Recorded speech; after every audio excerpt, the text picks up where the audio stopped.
সমস্যা কি আছিল? আপনার সমস্যা কি আছিল? আপনার সমস্যা কি ছিল? না আর কিন্তু আমার সমস্যা নাই আর কি আছিল? আগে তো হরমোন ছিল। থাইরয়েড হরমোন আছিল? হ্যাঁ থাইরয়েড হরমোন ছিল। ওষুধ কত বছর খাইছেন? 3 বছর খাইছি না আমার কাছে তো। 3 বছর খাইছেন। এরপরে টেস্ট করেছেন নাই? না টেস্ট করছি না। এলোপ্যাথি কত বছর খাইছিলেন? হ্যাঁ এলোপ্যাথি কত বছর খাইছিলেন? এলোপ্যাথি তো বড় খাইছি। অনেক খাইছেন। হ্যাঁ তো আমার কাছে 3 বছর থাইরয়েড ওষুধ খাইছেন মনে আছে আমার, মানে 80 খাইছেন, মাঝে গ্যাপ দিতেন আর এখন এটা এখন নাই? না আল্লাহর রহমতে কোনো ওষুধ তো লাগে না। আল্লাহর রহমতে টেস্ট করছিলেন না করেন নাই? এই আমরা হিসাবে করাছি যে আর করিনি। মাঝে করতে বলেছিলাম না 6 মাস 1 বছর পর পর? এবারে করবো রোজার হ্যাঁ করেছি, ভালো আশা করি খেলা কর নাই। তোমার কি হয়েছিল?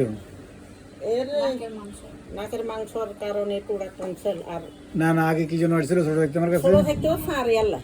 আর কি হয়েছিল? ফার আগুনি, এখন কিছু নাই। আগুনি জ্বর একটা নাতি দিন হয়েছে আর আগুনি জ্বর একটা নাতি। মানে কিরকম আছিল? লাল লাল লাল লাল লাল হয়ে যেত। কত বছর আছিল এটা? এটা একটু ওসিয়ার মতো দেখা দিছে। 1 মাস হরে দেখা দিছে। ও এটা মানে হেমিফেনজি হতে পারে, হেমেনজিওম হতে পারে। আমার কাছে তো না আনছি আর ওষুধ খাবাছি আর আচ্ছা যাক, মনে নাই তাহলে আপনি ভালো আছেন, মেয়েটা ভালো আল্লাহ ভালো রাখো। এখন এটা হলো আমার নাতি, এটা বড়টার। এবার বড়টার তো টেনশনে শেষ নাই ভাই। বড়টা জামাই কই এখন? এখন ইয়ে তো সামনে ইয়ে দোকান আছে আপনার আজ মারেলো দেখা গেছে, মার অবস্থা খারাপ। আচ্ছা এটা হলো ডার্মাটাইটিস। হ্যাঁ হ্যাঁ এটা ভালো হবে, অসুবিধা নেই। এদের কাছে চিকিৎসা নাই। এরা যেখানে গেছেন ওদের কাছে কোনো চিকিৎসা নেই, মলম লাগাইবে। বিয়ার কাছে পার্লার গেছেন না? হ্যাঁ পার্লার করবে, ঠিক আছে না? হ্যাঁ আশা করলে তোমরা দুইটা কোনো কিছু ভালো হয়েছে, তারপরে তোমরা মনের ভিতরে পড়ে গেছো। না বলিনি ভাই, আমার কথা নাম্বার লিখলে রাখছি না। আচ্ছা যাক, ওদের কাছে চিকিৎসা নাই, ওরা আরো বড় প্রফেসর কাছে গেলে কিছু হবে না। কিছু হবে না। এখানে শুধু একটু অ্যাগ্রাভেশন করবে, একটু ফুসপানি যাবে, তারপর পরে ভালো হবে। মা দেখো, মা দেখো, আর ওই মা দেখি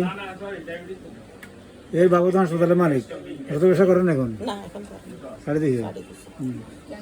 তো জানে না, আমি চিনি না।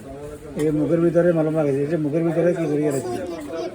কোনো সদ বলতে কিছু না, সব বললো উদ্ভিদ। সব কি উদ্ভিদ? উদ্ভিদ কি করে উঠে?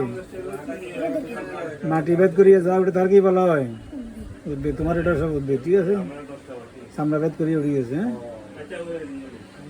2 বছর সময় দিবেন। ক বছর? 2 বছর। আচ্ছা সালাক না, সমস্যা নাই আর। 2 বছর সময় দিলে এটা আস্তে আস্তে বাড়ি যাবে, উঠবো। উঠার পরে গায়ে যে মুখের দাগ যেগুলো আছে না, এই দেখেন এই দাগগুলো, ওগুলো সরে যাবে।